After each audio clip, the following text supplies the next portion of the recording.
আসসালামু আলাইকুম ওয়া রাহমাতুল্লাহি ওয়া বারাকাতুহু।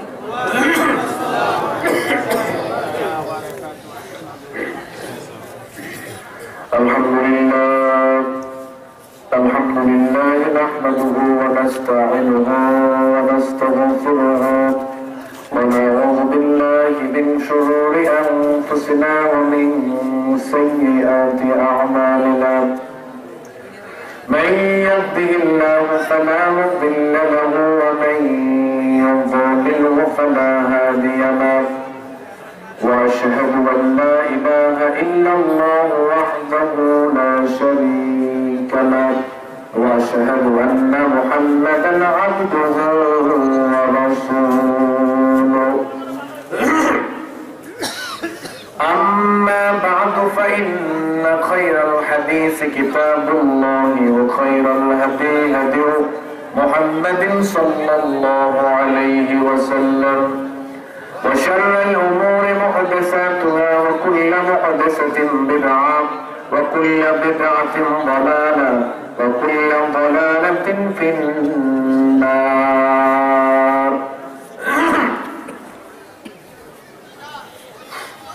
فأعوذ بالله من الشيطان الرجيم. بسم الله الرحمن الرحيم. إن الله وملائكته يصلون على النبي يا أيها الذين آمنوا صلوا عليه وسلموا تسليما. اللهم صل على محمد وعلى آل محمد كما صليت على إبراهيم وعلى آل إبراهيم إنك حميد مجيد. اللهم بارك على محمد وعلى آل محمد كما باركت على إبراهيم وعلى آل إبراهيم إنك حميد مجيد. أما بعد, আজকে প্রোগ্রামের মুহতারাম সভাপতি, আমন্ত্রিত উলামায়ে কেরাম, আমন্ত্রিত অতিথিবৃন্দ,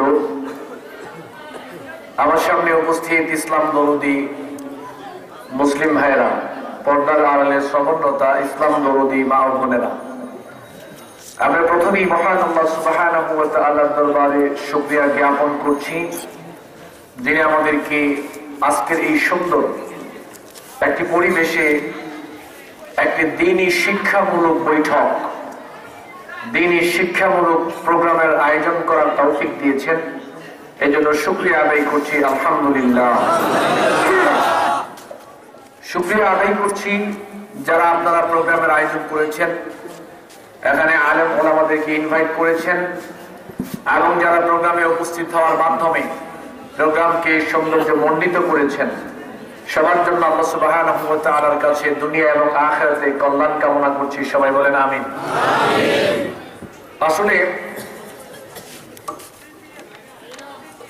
আপনাদের এই গৌরীপুর দারুস সালাম মৌলভী গৌরীনগর দারুস সালাম মৌলভী দলিলুর রহমান নুরানি মাদ্রাসার উদ্যোগে, মূলত এটা হচ্ছে লক্ষ্মীপুর। আপনাদের লক্ষ্মীপুরে প্রোগ্রামের সিস্টেম আমি জানি না, আমি আপনাদের এখানে প্রথম। আপনাদের রুচি কি, আপনারা কেনই বা প্রোগ্রামে এসেছেন, বা আপনারা আমার কাছ থেকে কিরকম বক্তব্য আশা করতেছেন, আমি কিন্তু কিছুই জানি না। আমার একটা দৃষ্টিভঙ্গি হলো, আপনারা আমার নামের পূর্বে লিখেছেন আন্তর্জাতিক খ্যাতি সম্পন্ন মুফাসসিরে কোরআন। আমি আন্তর্জাতিক খ্যাতি সম্পন্ন মুফাসসিরে কোরআন নই। এই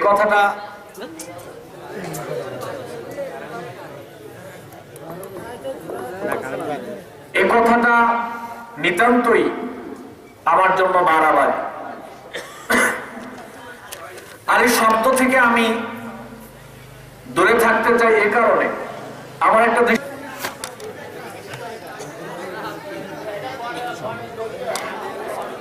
বাইরে যারা আছেন ভাইরা,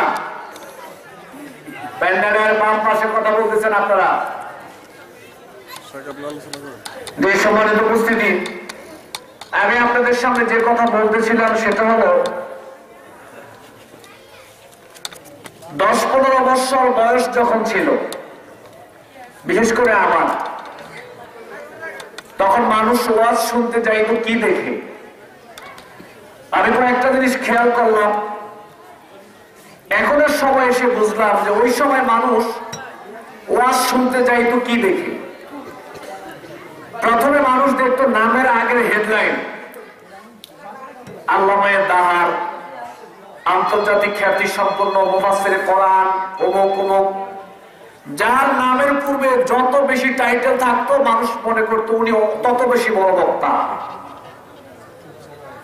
যার লেবাস যত সুন্দর, আল খেল্লা আবা যত বড় যত সুন্দর, মানুষ মনে করতো উনি তত বড় বেশি বক্তা। নামের টাইটেল দেখে, লেবাস দেখে, জাঁকজমক দেখে, চাকচিক্য দেখে মানুষ মানুষকে বক্তা হিসেবে মূল্যায়ন করত। তারপরে মানুষ নাম দিয়েছে কি, আন্তর্জাতিক খ্যাতি সম্পন্ন মুফাসসিরে কোরআন, অমুক নাম। আমি সবার কথা বলছি না, এখনকার সময়ে যখন কোরআন সুন্নাহর বুঝ আল্লাহ সুবহানাহু ওয়া তাআলা সামান্য একটু হলেও দিয়েছে, ওই সামান্য বুঝের ভিত্তিতে আমি যেটা বুঝতে পারলাম সেটা হলো বিগত পূর্বে 10-15 বছর, 5 বছর পূর্বেরও অনেক বক্তা রয়েছেন যাদের নামের পূর্বে লেখা থাকতো আন্তর্জাতিক মুফাসসিরে কোরআন। আমার গবেষণায় যেটা ধরা পড়লো, ওদের নামের পূর্বে আন্তর্জাতিক মুফাসসিরে কোরআন দেওয়াটা ঠিক হয় নাই। যদি এরকম দেওয়া হতো আন্তর্জাতিক মুফাসসিরে কিচ্ছা কাহিনী, তাহলে এটা ঠিক হতো। কেন ঠিক হতো? আমি ওকে অ্যাটাক করার জন্য বলিনি। আমি প্রথমে আপনার মঞ্চটাকে সাজাবো। আন্তর্জাতিক মুফাসসিরে কোরআন যার তার নামের পূর্বে লেখা যাবে না। বক্তব্যের মধ্যে যদি 1 ঘন্টা সময় আমি বক্তব্য দেই, 1 ঘন্টা সময়ের ভিতরে আমি কোরআনের তাফসীর করলাম কিনা এটা আগে আমাকে দেখে নিতে হবে। আমার 10-15টা বক্তব্য আগে আপনাকে শুনতে হবে। যদি দেখেন যে আমার বক্তব্যতে আল্লাহর কোরআন এবং তার রাসূলের কথা জবান দিয়ে বের হয়, হোক 30 মিনিট, হোক 10 মিনিট, হোক 1 ঘন্টা, হোক 2 ঘন্টা, তারপরে যদি আপনি লেখেন আন্তর্জাতিক মুফাসসিরে কোরআন, তাও মেনে নেওয়া যায়। কিন্তু 1 ঘন্টা বক্তব্য দিলাম, একটা কোরআন বললাম না, শুধু গল্প গুজব কিচ্ছা কাহিনী করে, একটু ঢংঢাং করে কিছুক্ষণ হাসাইলাম, কিছুক্ষণ কাঁদাইলাম, আন্তর্জাতিক মুফাসসিরে কোরআন খ্যাতি আমাকে দিয়ে দিলেন। এজন্য আন্তর্জাতিক মুফাসসিরে কোরআন যার তার নামের পূর্বে লেখা যাবে না। এটাকে টাইটেল, এটাকে সম্মান। মুসলিম শরীফের মধ্যে আছে, আল্লাহর নবী বলছেন আনজিলুন নাসা মানাজিলাহুম, যে যেই সম্মানের অধিকারী তাকে ওই সম্মান দিতে হবে। যে যে সম্মানের অধিকারী না, তাকে ওই পদবি, তাকে ওই সম্মান, তাকে ওই উপাধি দেওয়া যাবে না। এই হলো 1 নম্বর কথা। আজ থেকে এটা থেকে আমিও বাতি। 2 নম্বর, আপনারা এখানে দিয়েছেন মুফাসসিরে কোরআন, তার মানে নিশ্চিত যিনি আসবেন তিনি কোরআন থেকেই তাফসীর করবেন। আপনারা নাম দিয়েছেন তাফসীরুল কোরআন মাহফিল, তার মানে যেখানে শুধুমাত্র তাফসীর হবে কোরআনের, হোক সেটা কোরআন বিল কোরআন, হোক সেটা কোরআন বিল হাদিস, কিন্তু তাফসীরে কোরআন।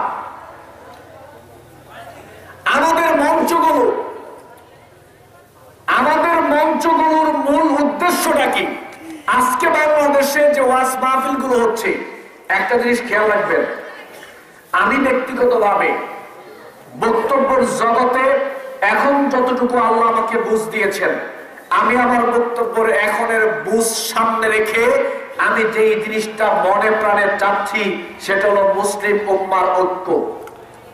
আমি কোন দল প্রতিষ্ঠা করার জন্য আসি নাই, কোন দলের বিপক্ষে বলতে আসি নাই।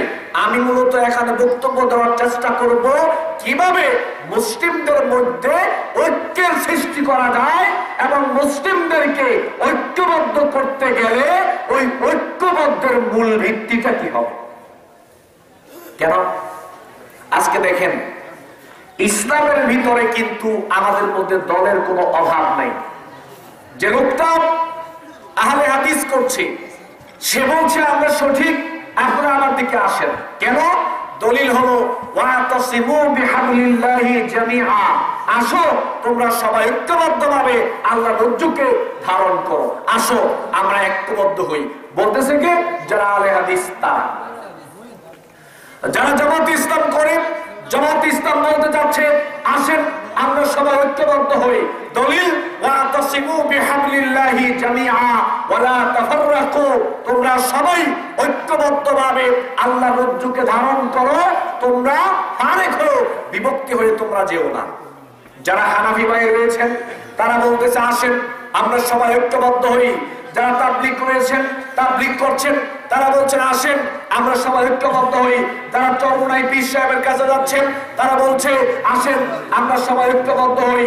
বাংলাদেশে ইসলামিক যত দল রয়েছে প্রত্যেকটা দলই বলছে আসেন আমরা সবাই ঐক্যবদ্ধ হই। দলিল কি? ওয়াতাসিমু বিহাবলিল্লাহি জামিআ, আল্লাহ বলছে তোমরা ঐক্যবদ্ধভাবে আল্লাহর রজ্জুকে ধারণ করো। তাহলে ঐক্যবদ্ধ হওয়ার চাহিদা আকাঙ্ক্ষা সব দলের মধ্যে আছে কিনা?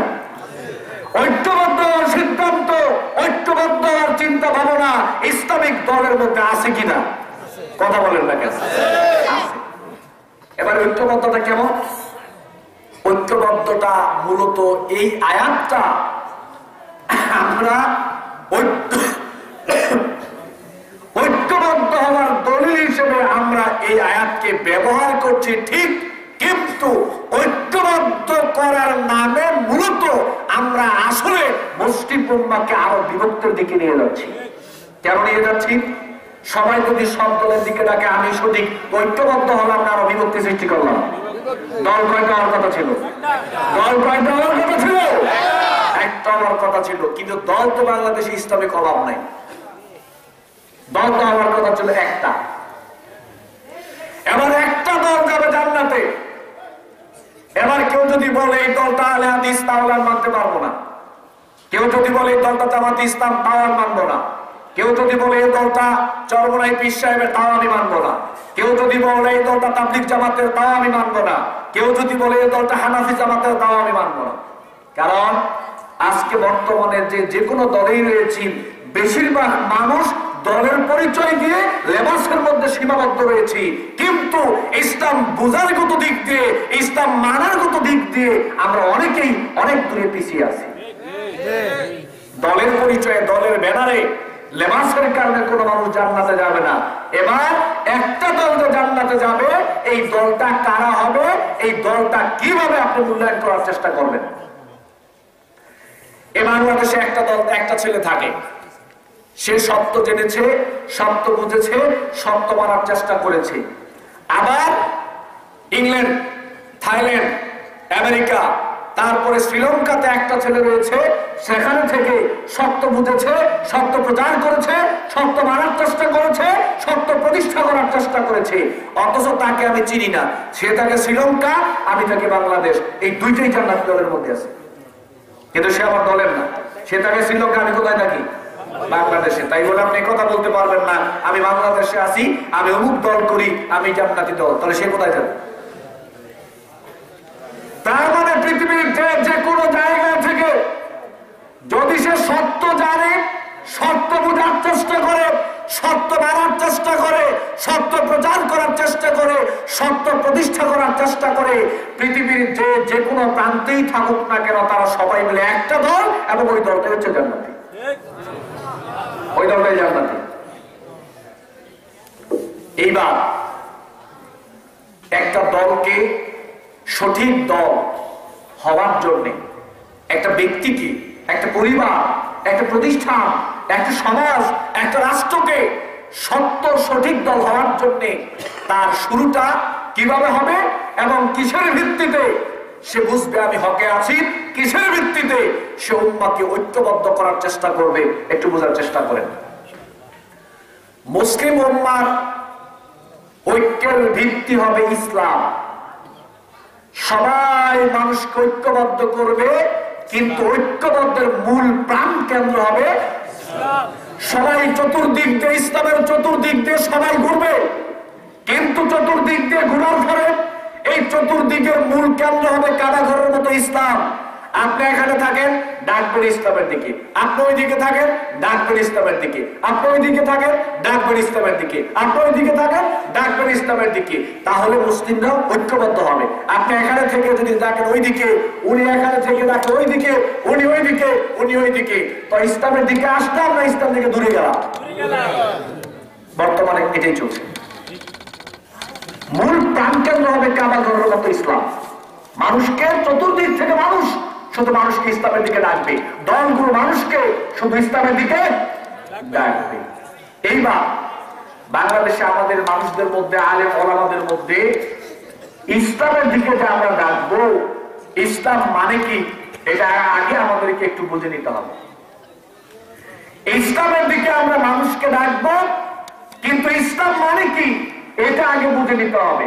মানুষ মনে করে প্যান্ডেল, পায়জামা, পাঞ্জাবি, দাড়ি, টুপি, জুব্বা, পাগড়ি, মসজিদ, মাদ্রাসা, মানুষ এই লেবাস গুলো দেখলেই মনে করে যে এটা ইসলামিক পরিবেশ, এখানে ইসলাম প্রচার হয়। আমি গবেষণা করে দেখলাম বাংলাদেশের আমরা মানুষ যারা আছি, অধিকাংশ মানুষ অনেকেই ইসলাম মানে কি এই বিষয়টা আমরা বুঝতে চেষ্টা করি না। মানুষদের ঐক্যবদ্ধ হবে, ইসলাম হবে প্রাণকেন্দ্র। মানুষকে প্রথমে বুঝতে হবে ইসলামটা মানে কি।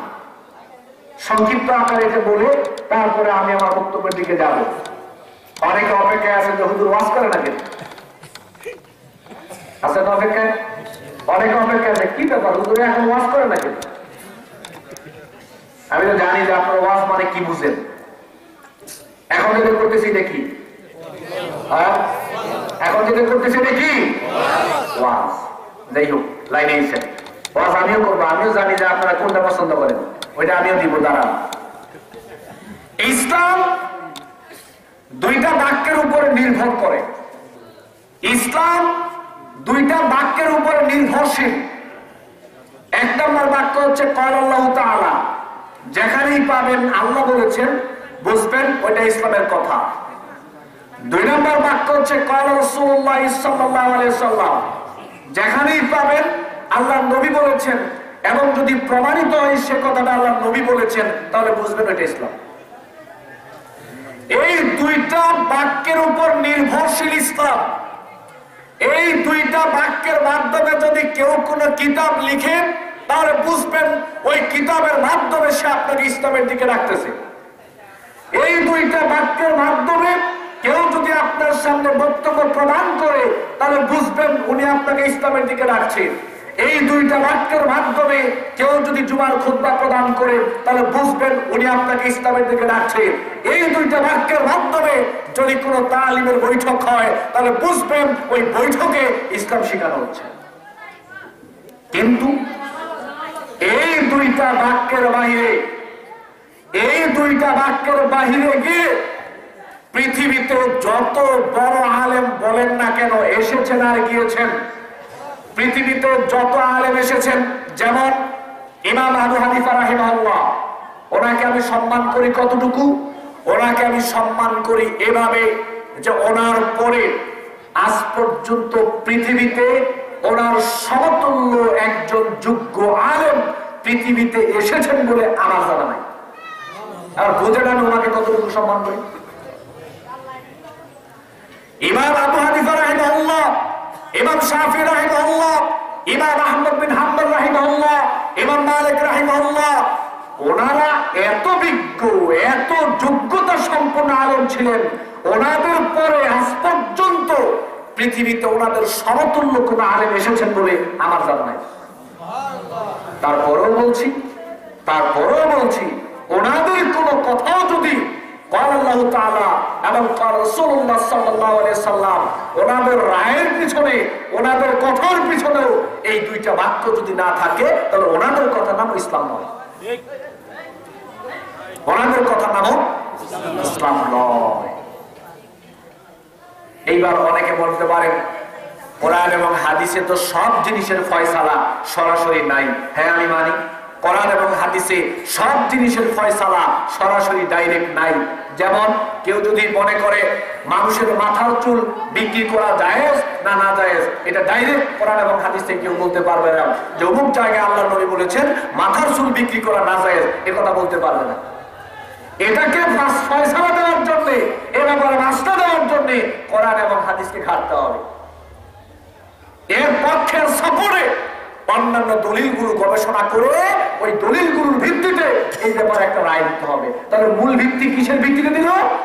দলিলের ভিত্তিতে রায় দিল। অর্থাৎ রায়ের পিছনে দেখতে হবে কোরআন এবং হাদিস, ক্বাল আল্লাহু তাআলা এবং ক্বাল রাসূলুল্লাহ সাল্লাল্লাহু আলাইহি সাল্লাম, এই দুইটা বাক্য আছে কিনা। যদি থাকে তাহলে ওইটার নাম ইসলাম। এবার আসেন দেখি আল্লাহ নবীকে আল্লাহ কি বললেন। সূরা মায়েদার মধ্যে আল্লাহ বললেন, ইয়া আইয়ুহার রাসূল বাল্লিগ মা উনজিলা ইলাইকা মির রাব্বিক। আল্লাহর নবী আল্লাহর জমিনে কি প্রচার করেছেন? বুঝেন না আপনারা? আল্লাহর নবী আল্লাহর জমিনে ইসলাম প্রচার করেন নাই? আল্লাহর নবী আল্লাহর জমিনে কি প্রচার করেছেন? ইসলাম প্রচার করেছেন। এবার ইসলাম মানে কি? আল্লাহ রাব্বুল আলামিন বলেন, ইয়া আইয়ুহার রাসূল বাল্লিগ মা উনজিলা ইলাইকা মির রাব্বিক। হে রাসূল, আপনি প্রচার করেন সেই কথা যা আপনার প্রতি নাজিল করা হয়েছে। হে রাসূল, আপনি প্রচার করেন সেই কথা যা আপনার প্রতি নাজিল করা হয়েছে। সুবহানাল্লাহ। আরেকটা কথা, ইসলাম কাকে বলে? আসমানের কথার নাম ইসলাম, জমিনের কোন কথার নাম ইসলাম নয়। আসমানের কথার নাম ইসলাম, জমিনের কোন কথার নাম ইসলাম নয়। মা উনজিলা, উনজিলা মানে নাজিল হওয়া। নাজিল কি উপর থেকে হয় না নিচ থেকে হয়? উপর থেকে হয়। আর মা উনজিলা মানে যা নাজিল করেছি। আমি কিন্তু আগেই বলেছি, আমার বক্তব্যের মাঝখান থেকে আপনি বুঝতে পারবেন একটা দল বা ব্যক্তিকে হক হওয়ার জন্য তাকে কিভাবে অগ্রসর হতে হবে। হে রাসূল, আপনি প্রচার করেন আপনার প্রতি যা নাজিল করা হয়েছে। যা মানে পুরা কোরআন। যা মানে কি? পুরা কোরআন মানে পুরা ইসলাম।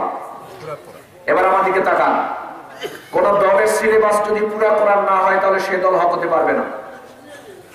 কোন দলের সিলেবাস, কোন দলের কিতাব, কোন দলের সিলেবাস, কোন দলের কিতাবের মধ্যে যদি পূর্ণাঙ্গ ইসলামের কথা না থাকে তাহলে ওই দলটা হক হতে পারবে না। হক হওয়ার জন্য শর্ত হলো মা উনজিলা। আপনার বিশাল বড় দল, বিশাল দলের সিলেবাস হবে আল কোরআন, বিশাল দলের সিলেবাস হবে আল্লাহ ইসলাম, বিশাল দলের সিলেবাস হবে আসমান থেকে আল্লাহ যা নাযিল করেছেন বিধান হিসেবে, ওই সবগুলো হবে একটা দলের সিলেবাস। আল্লাহর কোন বিধান কোন দলের সিলেবাস থেকে অনুপস্থিত থাকলে সে পূর্ণাঙ্গ হক হতে পারবে না। এবার মুহাম্মদ সাল্লাল্লাহু আলাইহি সাল্লাম আল্লাহর জমিনে কিসের মাধ্যমে দ্বীন প্রচার করেছেন, ইসলাম প্রচার করেছেন? আল্লাহ রাব্বুল আলামিন বলছেন, খেয়াল করেন। আল্লাহ রাব্বুল আলামিন বলেন, মা ইয়ানতিকু আনিল হাওয়া ইন হুয়া ইল্লা ওয়াহয়ুন ইউহা। আল্লাহ রাব্বুল আলামিন বলেন, হে রাসূল, আপনার প্রতি আমি যা নাজিল করেছি ওই নাজিলকৃত বিষয়গুলো আপনি আল্লাহর জমিনে প্রচার করেন, আসমানের কথা জমিনে প্রচার করেন।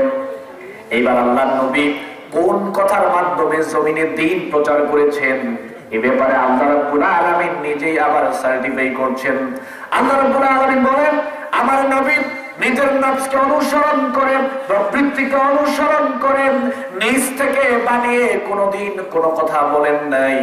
আমি আল্লাহ রাব্বুল আলামিন আসমান থেকে যা বলতে বলেছি আমার নবী সে আসমানের কথা দিয়ে আল্লাহর জমিনে ইসলাম প্রচার করেছে।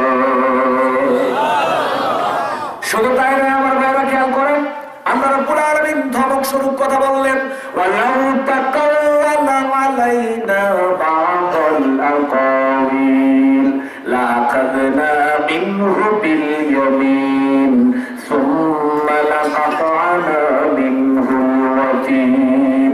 আল্লাহ রাব্বুল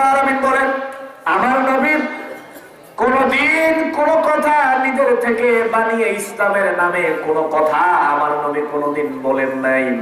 আমার নবী যদি নিজের নফসকে অনুসরণ করে, প্রবৃত্তিকে অনুসরণ করে কোনোদিন একটা কথাও যদি নিজের থেকে বলতেন, তাহলে আমি আল্লাহ রাব্বুল আলামিন আমার নবীর ডান হাতকে চেপে ধরতাম, অথবা আমি আল্লাহ রাব্বুল আলামিন আমার ডান হাত দিয়ে আমার নবীকে চেপে ধরতাম।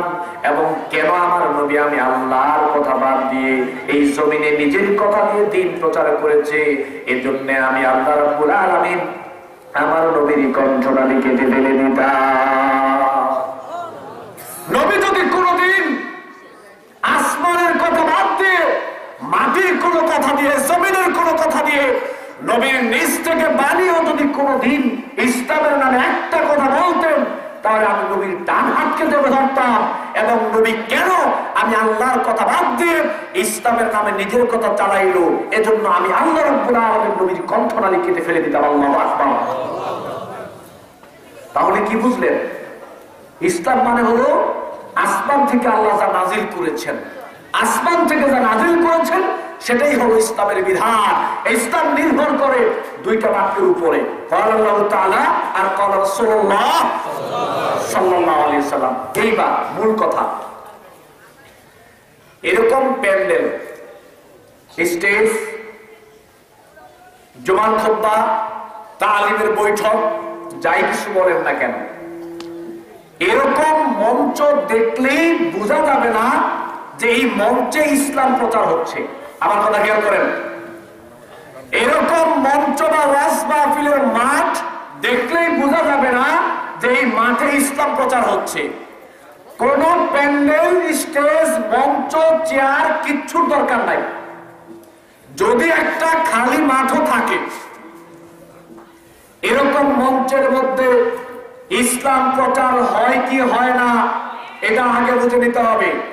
এরকম মঞ্চের ভিতরে যিনি বক্তব্য দিবেন, তিনি যদি ক্বালা আল্লাহু তাআলা, আল্লাহ বলেছেন, এ কথা বলে বক্তব্য দেয়, তিনি যদি বলেন ক্বালা রাসূলুল্লাহ সাল্লাল্লাহু আলাইহি সাল্লাম, আল্লাহর নবী বলেছেন, এই দুইটা বাক্যের মাধ্যমে যদি বক্তব্য দেয়, তাহলে বুঝবেন এখানে আল্লাহর দ্বীন তথা ইসলাম প্রচার হচ্ছে।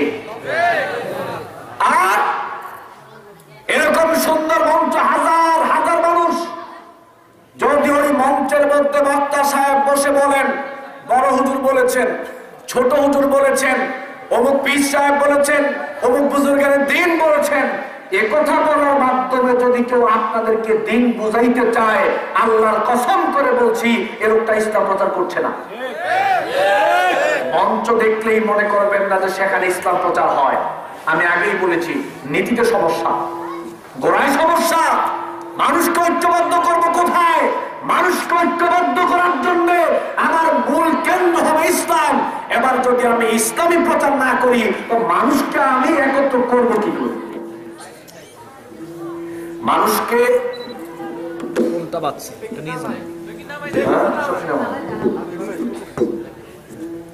সাদাটা সাদাটা সাদাটা এটা জি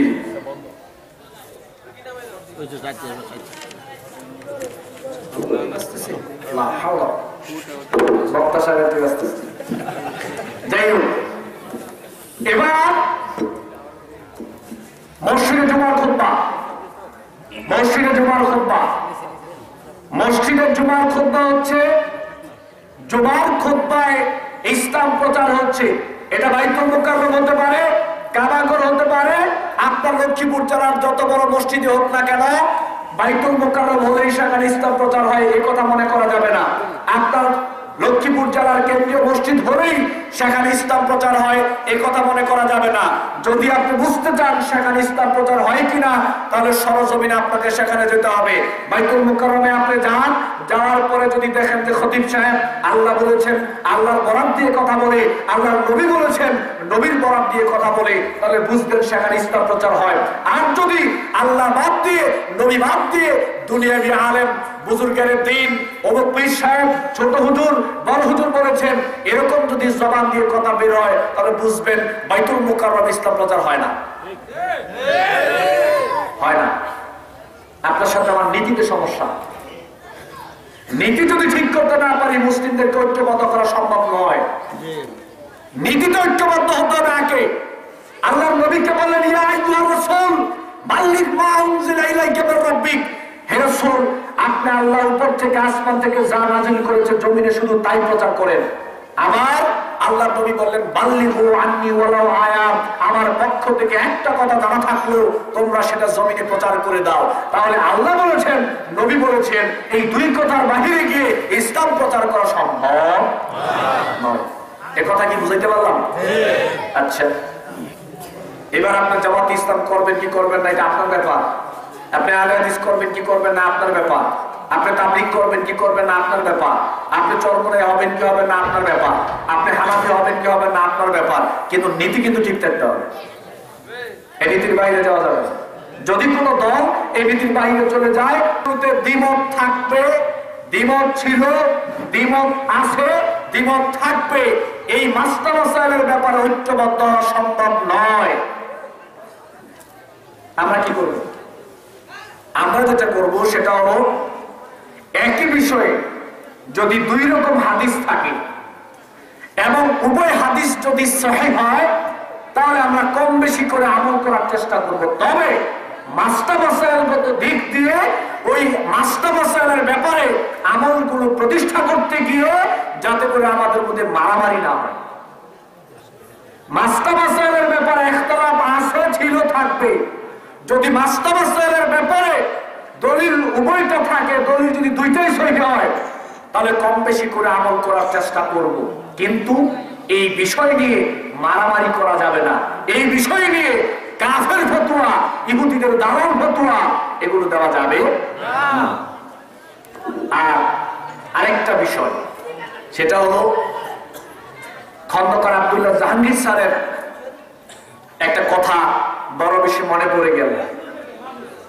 আল্লাহ সুবহানাহু ওয়া তাআলা আল্লাহর বান্দাকে দুনিয়াতে পাঠিয়েছিলেন আমার মনে হয় রহমত স্বরূপ, কিন্তু আল্লাহ ওনাকে নিয়ে গেলেন।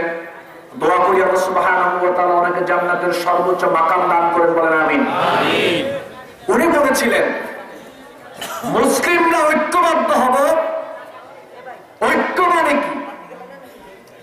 আজকে বাংলাদেশে আলেম ওলামাদের মধ্যে যে অবস্থা শুরু হয়েছে, আলেম ওলামাদের মধ্যে অবস্থাটা এমন, ব্যাপারটা কিরকম হলো দেখেন। যদিও আমরা আলেম ওলামারা বুঝতে পারি না। ধরেন বাংলাদেশের কথাই বলি, আহলে হাদিস আর হানাফি দ্বন্দ্বের কথাই, দুইটা কথাই বলি, বেশি বললাম না। আহলে হাদিস হানাফি ধরেন যে দুই দল, দুইজনের এন্টি ধরেন। এবার অবস্থাটা কি হলো? এবার হানাফি এবং আহলে হাদিসের ওরা প্রোগ্রাম করবে। প্রোগ্রামের জন্য ধরেন আপনার একজন প্রভাবশালী মানুষ আপনার এলাকায়, প্রভাবশালী মানুষের কাছে গিয়ে বললেন যে ভাইজান, আমার এলাকায় একটা প্রোগ্রাম করতে চাই, আপনি আমার প্রোগ্রামের প্রধান মেহমান। বললাম ধরেন, এটা আপনাদের এলাকায় না, আমার এলাকার কথা বললাম। আপনারা খুব ভালো, আলহামদুলিল্লাহ। আমার এলাকায় ধরেন বললাম যে যিনি প্রভাবশালী মানুষ, ওনাকে গিয়ে বললাম যে ভাইজান, আপনি আমার প্রোগ্রামের প্রধান মেহমান, আমার প্রোগ্রামের অনুমতি দেন। উনি বলল কোনো সমস্যা নাই, আপনি কি আপনার প্রোগ্রাম করেন, বাকিটা আমি দেখবো। ওইদিকে আমার হানাফি লোক এসে বলল, ভাইজান আমার এলাকায় একটা প্রোগ্রাম আছে, আপনি আমার প্রোগ্রামের প্রধান মেহমান, আপনি আমার প্রোগ্রামে থাকতেই হবে। সে বলল তোমরা চলে যাও, গিয়ে তোমরা প্রোগ্রাম করো, দেখবো তোমাদেরকে কে কি বলে, বাকিটা আমি দেখবো। সেও চলে গেল ওইদিকে, সেও চলে গেল ওইদিকে। এই প্রভাবশালী লোকটা ভালো করেই জানেন, এই যে লোকগুলো প্রোগ্রাম করতে সেদিকে গেল, এই প্রভাবশালী লোকটা ভালো করেই জানে ওই প্রোগ্রামে আমার বিপক্ষে একটা বক্তব্য হবে না, ওরা বক্তব্য দিবে সব ওদের বিপক্ষে। আর উনি ভালো করে জানে এই যে এদিকে প্রোগ্রাম করতে গেল, এই প্রোগ্রামওয়ালারা আমার বিপক্ষে কোনোদিন বক্তব্য দিবে না, যা দিবে ওদের বিপক্ষে দিবে। আমি প্রভাবশালী হিসেবে 2 টাকা লাগাই দিলাম, মাঝখানে থেকে আমি সব সুবিধা ভোগ করছি। হকটা ঐক্য জানা। আরে আপনি কাকে দিয়ে কি করাচ্ছেন এটাও তো বোঝা দরকার। কাকে দিয়ে কি করাচ্ছেন? পায়খানা দিয়ে কখনো আতর দূর হয়? পায়খানা দিয়ে যদি পায়খানার গ্রাম দিয়ে যদি কেউ আতরের গ্রাম দূর করতে চাই, এটা হবে? আজকে বাংলাদেশে আহলে হাদিস বলেন, হানাফি বলেন, এই দ্বন্দ্ব যাদের মধ্যে হচ্ছে, বাংলাদেশে প্রোগ্রাম করার পরে দেখতে পাচ্ছি আসলে আমাদের প্রোগ্রামগুলো বাস্তবায়ন হচ্ছে কিসের ভিত্তিতে এবং আমাদের মধ্যে দ্বন্দ্ব এত হচ্ছে কেন? এজন্য আব্দুল্লাহ জাহাঙ্গীর স্যারের সে কথা মনে পড়ে গেল, ঐক্য মানে হলো আপনার সাথে আমার অনেক বিষয়ের দ্বিমত থাকবে, কিন্তু আপনার প্রতি আমার ভালোবাসার কোনো কমতি হবে না। আপনার প্রতি আমার সাথে অনেক বিষয় দ্বিমত থাকবে, কিন্তু আপনার প্রতি আমার ভালোবাসার কোনো কমতি হবে না। সুতরাং এইবার সবার প্রতি শ্রদ্ধা রেখে, সম্মান রেখে বলছি, আমরা ঐক্যবদ্ধ হতে চাই। ঐক্যবদ্ধ হতে গেলে, হক হতে গেলে আমাদেরকে কি করতে হবে? কয়েকটা বিষয় আমি আপনাদের সামনে তুলে ধরার চেষ্টা করছি। আল্লাহ রাব্বুল আলামিন আমাদের সবাইকে তৌফিক দান করেন, বলেন আমিন। আল্লাহ রাব্বুল আলামিন বলেন, ফামান ইয়াকফুর বিত-তাগুতি ওয়া ইউমিন বিল্লাহি ফাকাদ ইসতামসাকা বিল-উরওয়াতিল উসকা লা ইনফিসামা লাহা। আল্লাহ রাব্বুল আলামিন বলে দিলেন, তোমরা যারা আল্লাহর প্রতি ঈমান আনয়ন করতে চাও, অর্থাৎ যারা হক সন্তানী মানুষ হতে চাও, হক হিসেবে সাব্যস্ত হতে চাও, তোমাদের সর্বপ্রথম করণীয় হলো, আমি আল্লাহর প্রতি ঈমান আনয়ন করার পূর্বে প্রথম কাজ হলো সমস্ত তাগুতি শক্তিকে আগে অস্বীকার করতে হবে। তাগুতি শক্তি অস্বীকার না করে ঈমান আনয়ন করলে কোনো লাভ হবে না। তাগুতি শক্তি অস্বীকার না করে সারাদিন আহলে হাদিস বললে কোনো লাভ হবে না। তাগুতি শক্তি অস্বীকার না করলে সারাদিন জামাত ইসলাম বললে লাভ হবে না। তাগুতি শক্তি অস্বীকার না করে হানাফি বললেও কোনো লাভ হবে না। তাগুতি শক্তিকে অস্বীকার না করে যদি কেউ তাবলীগ বলে কোনো লাভ হবে না। তাগুতি শক্তিকে অস্বীকার না করে চরমনাই বললেও কোনো লাভ হবে না। আল্লাহ রাব্বুল আলামিনের বক্তব্য হলো, তোমরা যারা হক হতে চাও, আল্লাহর প্রতি ঈমান আনয়ন করতে চাও, তোমাদের প্রথম দায়িত্ব হলো আগে তাগুতি শক্তিকে অস্বীকার করা। আল্লাহ রাব্বুল আলামিন বলেন, ওয়ালাকাদ বা'আসনা ফি কুল্লি উম্মাতির রাসূলান আন ই'বুদুল্লাহ ওয়াজতানিবুত তাগুত। আল্লাহ রাব্বুল আলামিন বলেন, ইতিপূর্বে যত নবী রাসূল তাদের কওমের নিকট দাওয়াত নিয়ে এসেছিলেন, প্রত্যেকটা নবী রাসূল কওমেরদেরকে প্রথমে দাওয়াত দিয়েছেন, তোমরা এক আল্লাহর গোলামীকে যদি মেনে নিতে চাও, তাহলে অবশ্যই আগে তোমাদেরকে তাগুতকে বর্জন করতে হবে। এক আল্লাহর গোলামী করতে হবে, আর এক আল্লাহর গোলামী করতে গেলে অবশ্যই তাগুতি শক্তিকে অস্বীকার করতে হবে, তাগুতি শক্তিকে বর্জন করতে হবে। তাগুতি শক্তিকে অস্বীকার না করে, বর্জন না করে আল্লাহর জমিনে কোনো মানুষ কোনোদিন হক হওয়া সম্ভব নয়। কোনদিন কোন ব্যক্তি, কোন পরিবার, কোন দল, কোন সমাজ, কোন রাষ্ট্র হক হিসেবে সাব্যস্ত হতে পারবে না। আল্লাহর বক্তব্য হলো, হক হিসেবে সাব্যস্ত হওয়ার জন্য এক নম্বর করণীয় হলো আগে তাগুতকে অস্বীকার করা। তাগুতকে অস্বীকার করতে আমরা রাজি আছি কিনা? আমি যদি তাগুতের ব্যাখ্যা দেই, তাহলে অস্বীকার করবো কিনা? করবেন তো সবাই? দেখি কারা কারা করবেন না? করবেন না কিনা? মানে আমরা যারা বাংলাদেশের যত দল রয়েছে, আওয়ামী লীগ বলেন, বিএনপি বলেন, জামাত বলেন, তাবলীগ বলেন, আহলে হাদিস বলেন, চরমনাই বলেন, যত কিছু বলেন না কেন, আমাদের সবচাইতে বড় পরিচয় হচ্ছে আমরা মুসলিম, ঠিক না?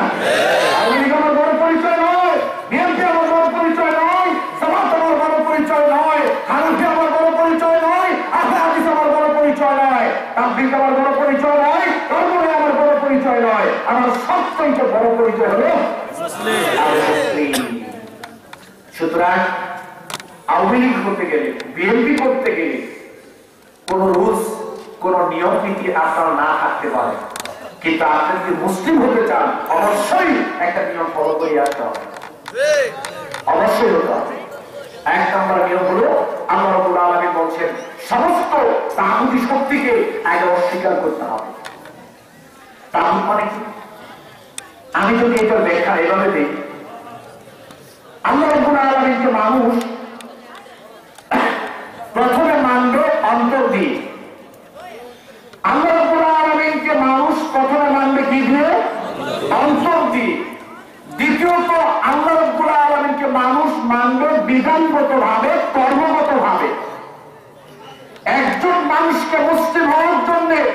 ইমানদার হওয়ার জন্য সর্বপ্রথম শর্ত হলো সে আল্লাহকে আগে মানবে কি দিয়ে?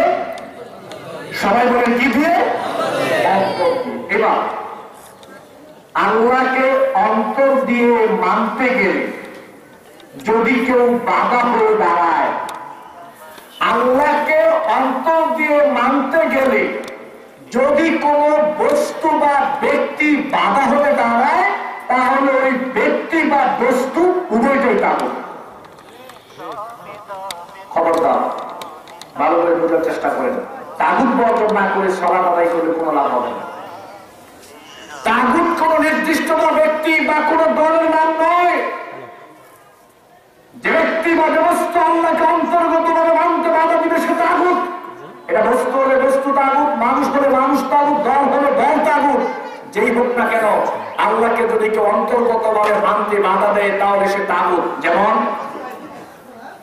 বিপদ আপদ, বালা মুসিবত, এগুলো কার পক্ষ থেকে আসে? আমার এগুলো থেকে হেফাজত করেন কে? এবার আমি যদি আপনাকে বলি যে তোমাকে আমি একটা সুতা দিলাম বা একটা টাকা, তোমাকে আমি একটা সুতা বা টাকা দিলাম, এই সুতা বা টাকা তুমি তোমার হাতের মধ্যে বেঁধে রাখো। এই সুতা যতক্ষণ তোমার হাতে থাকবে, এই টাকা যতক্ষণ তোমার হাতে থাকবে, ততক্ষণ তোমার কোনো বিপদ হবে না। তারা বিপদ আপদ দেওয়ার মালিককে, উদ্ধার করার মালিককে, হেফাজত করার মালিককে। আমি তো বললাম সুতার কথা। তাহলে এই সুতার প্রতি বিশ্বাস স্থাপন করার কারণে আল্লাহর প্রতি আমার বিশ্বাস উঠে গেল, অথবা আল্লাহর সাথে আমি শরীক করে ফেললাম। এই সুতা আল্লাহকে অন্তর্গত ভাবে মানতে আমাকে বাধা দিয়েছে। এই সুতা তাগুত। এই সুতার প্রতি আগে বিশ্বাস তুলতে হবে, তারপরে ঈমান, তারপরে নামাজ।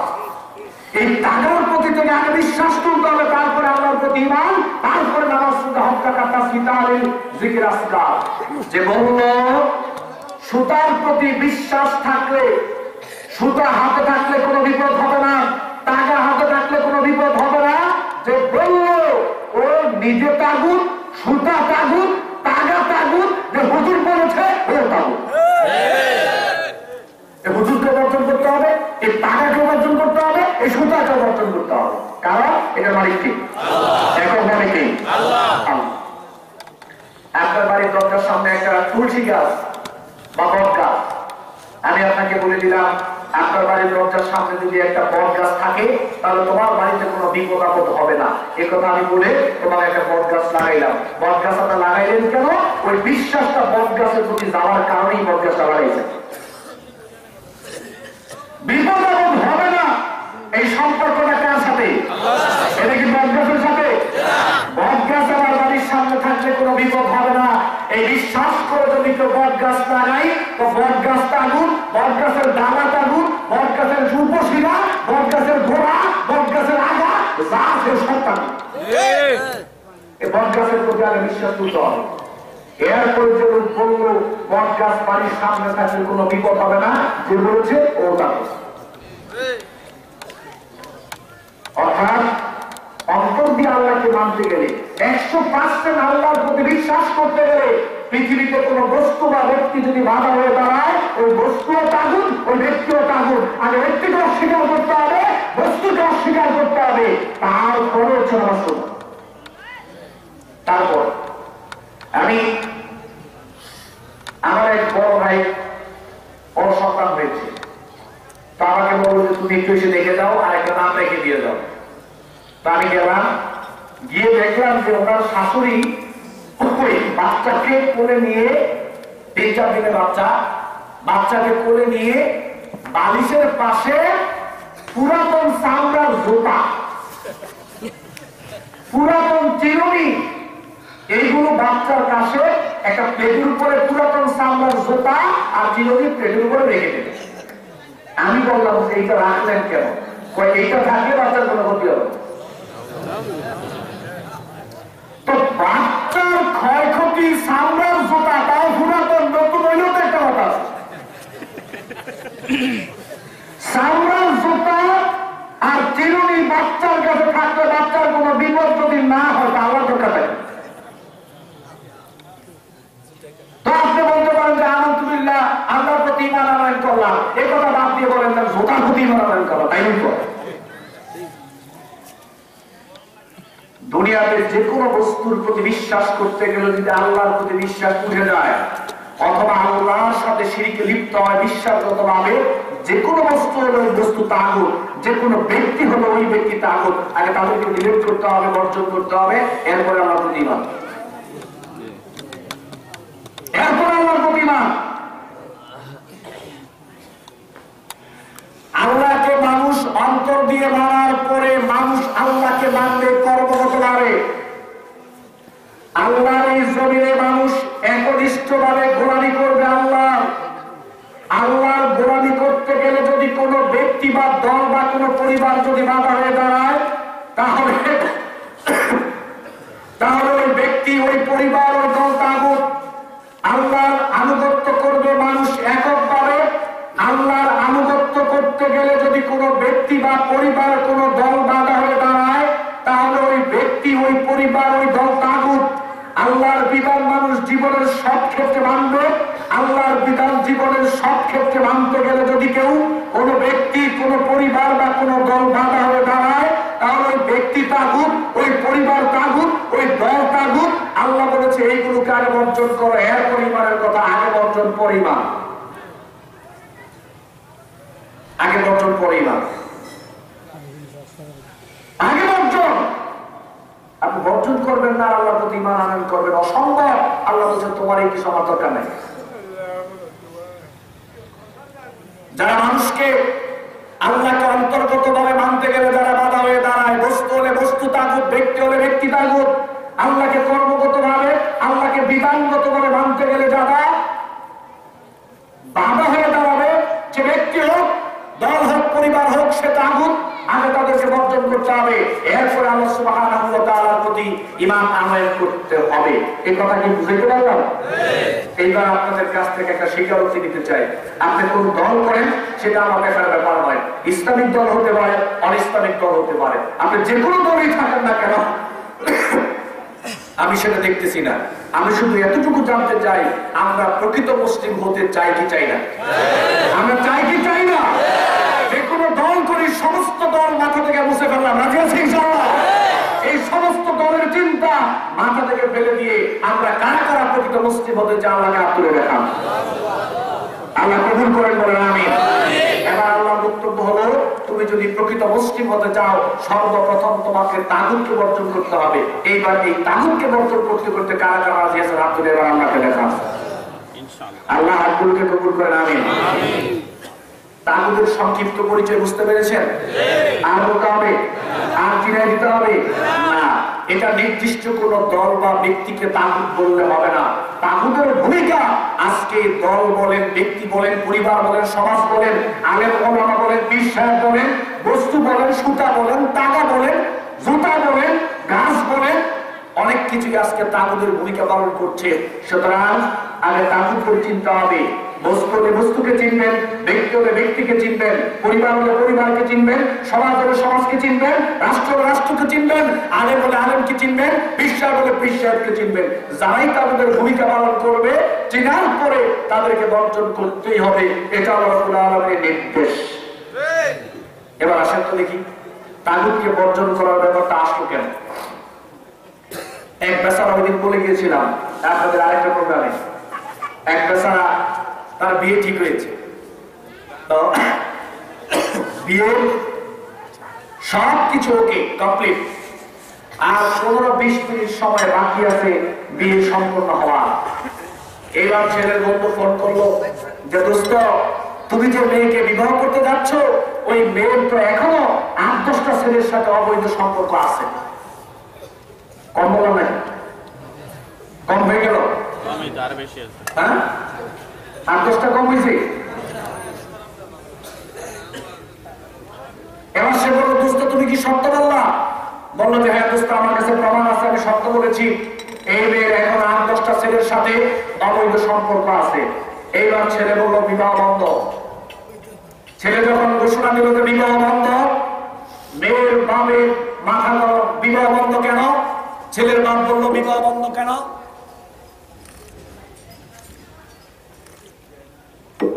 বিবাহ বন্ধ কেন? ছেলে বলল আমি তো মেয়েকে বিবাহ করতে যাচ্ছি, এই মেয়ের এখনো 8-10টা ছেলের সাথে অবৈধ সম্পর্ক আছে, সুতরাং আমি তাকে বিবাহ করতে পারবো না। এবার মেয়ের বাপকে বলবো যে মা, ছেলে তোমার সম্পর্কে যে এই কথা বললো, কথাগুলো কি সত্য? মেয়ে বললো যে হ্যাঁ বাবা, কথাগুলো সত্য। এবার ছেলে বললো চলেন আমি বিবাহ করবো না। এবার মেয়ের বাপ কান্নাকাটি হাতে করতেছে যে ভাই, ছেলেকে বলতেছে বাবা দেখো আমার নাম সম্মান নষ্ট হয়ে যাবে, তুমি চলে যেও না। অনেক কথা বলে অনেক অনুরোধ করার পরে ছেলে একটা শর্ত দিয়ে বললো যে দেখো, সত্যি যদি আপনি আপনার মেয়েকে আমার কাছে বিবাহ দিতে চান, তাহলে এই মুহূর্তে সর্বপ্রথম আপনার মেয়ের জন্য ফরজ হলো ওই মেয়ের অবৈধ সম্পর্ক যাদের সাথে রয়েছে ওইগুলোকে যদি এখন বর্জন করতে পারে, তাহলে এখন আমি তাকে স্ত্রী হিসেবে গ্রহণ করব। কেন? সেগুলো অবৈধ সম্পর্ক, আর আমার সাথে হবে তার বৈধ সম্পর্ক। সুতরাং বৈধ সম্পর্ক হতে গেলে অবৈধ কোন সম্পর্ক থাকতে পারে না। আল্লাহ বলছে মামাই ইয়াকফুর বিল্লাহ, তুমি যদি আমি আল্লাহর সাথে গোলামীর বৈধ সম্পর্ক স্থাপন করতে চাও, তাহলে সমস্ত অবৈধ গোলামী বর্জন করতে হবে। তুমি যদি আমি আল্লাহর সাথে বৈধ আনুগত্যের সম্পর্ক স্থাপন করতে চাও, তাহলে তুমি আমি আল্লাহ ছাড়া যত অবৈধ মানুষের আনুগত্য কর্তা ওইগুলোকে আগে বর্জন করতে হবে। তুমি যদি আমি আল্লাহর আইন, আমি আল্লাহর বিধানের মানার ক্ষেত্রে যদি বৈধ সম্পর্ক স্থাপন করতে চাও, তুমি যত মানব প্রতীক আইন, অবৈধ আইন যেগুলো আনুগত্য করো ওইগুলোকে আগে বর্জন করতে হবে। যদি বর্জন করতে পারো তারপরে আমি আল্লাহ প্রতি মানতে পারো। ছাড়া অবৈধ সম্পর্কের সাথে বৈধ সম্পর্ক টিকে না। সুতরাং সমস্ত তাগুতি শক্তির সম্পর্কে জেনে অস্বীকার করে তারপরে আল্লাহ সুবহানাহু ওয়া তাআলার প্রতি ঈমান আনয়ন করতে হবে। এবার একটু খেয়াল করেন, আজকে বর্তমানে বাংলাদেশে আমরা দেখতে পাচ্ছি কালেমার দাওয়াত দিতে গিয়ে, তাওহীদের কথা বলতে গিয়ে যারা তাওহীদের কথা বলতেছে, কালেমার কথা যারা বলতেছে, অনেকেই আজকে কিছু সমস্যার সম্মুখীন হচ্ছে, কিছু বাধা, কিছু বিপত্তি, কিছু জুলুমের শিকার হচ্ছে আল্লাহর এই জমিনে। এটা কেন হচ্ছে? আল্লাহর জমিনে কিছু মানুষ আল্লাহর দ্বীন প্রচার করতে গিয়ে, তাওহীদ প্রচার করতে গিয়ে, কালেমার সঠিক দাবি পেশ করতে গিয়ে অনেক মানুষ আজকে বাধা, বিপত্তি, জুলম, নির্যাতনের শিকার হচ্ছি। আবার অনেকেই তাওহীদের দাওয়াত দিচ্ছি, কালেমার দাওয়াত দিচ্ছি, আমরা দাবি করি, কিন্তু আমাদের কোনো বাধা, আমাদের কোনো সমস্যা হয় না, আমাদেরকে খালি সুযোগ সুবিধা দেওয়া হয়। এরকম হলো কেন? আমি আপনার ব্রেনের মধ্যে কথাটা দেওয়ার জন্য চেষ্টা করছি, একই কালেমার দাওয়াত দিচ্ছি, অথচ একই কালেমার দাওয়াত দিতে কি আমার সমস্যা হয়, আর আপনার খালি সুবিধা হয় কেন? সুবিধা হবে কেন? এক বেচারা ভিক্ষা করতে গেছে, ভিক্ষা করতে গিয়ে বলে লা ইলাহা ইল্লাল্লাহ। মানুষ মনে করে লোকটা খুব ভালো, জিকির করছে, তাকে ভিক্ষা দিয়ে দিল। এতিমখানার জন্য কালেকশন হবে, লা ইলাহা ইল্লাল্লাহ। মানুষ বললো যে ভালো মানুষ, জিকির করছে, টাকা দিয়ে দাও। মসজিদের জন্য কে বলছে লা ইলাহা ইল্লাল্লাহ, ভালো সুন্দর, জিকির করছে, আল্লাহর নাম নিচ্ছে, টাকা দিয়ে দাও। লা ইলাহা ইল্লাল্লাহ বলার কারণে মানুষ তাকে ভিক্ষা দেয়। আর ভিক্ষা করে, সেও ভিক্ষা করার সময় এটা বলে বেশি ভিক্ষা করার জন্য, কিন্তু যে ভিক্ষা করার সময় লা ইলাহা ইল্লাল্লাহ বলছে সেও জানে না কি বলতেছে, আর যারা ভিক্ষা দিচ্ছে সেও বুঝতেছে না ভিক্ষুক আমাকে কি বলতেছে। ভিক্ষুক যদি আরবিতে এটা না বলে গিয়ে বলতো বেটা লা ইলাহা মানে ফামাইয়াকুর বিতাগুত ইল্লাল্লাহ মানে ইউমিন বিল্লাহ, ভিক্ষুক যদি বাংলায় গিয়ে বলতো সমস্ত তাগুতি শক্তিকে অস্বীকার করো, বর্জন করো, এরপরে আল্লাহর প্রতি ঈমান আনয়ন করো, এইবার ভিক্ষা দাও। এটা যদি বাংলায় বলতো,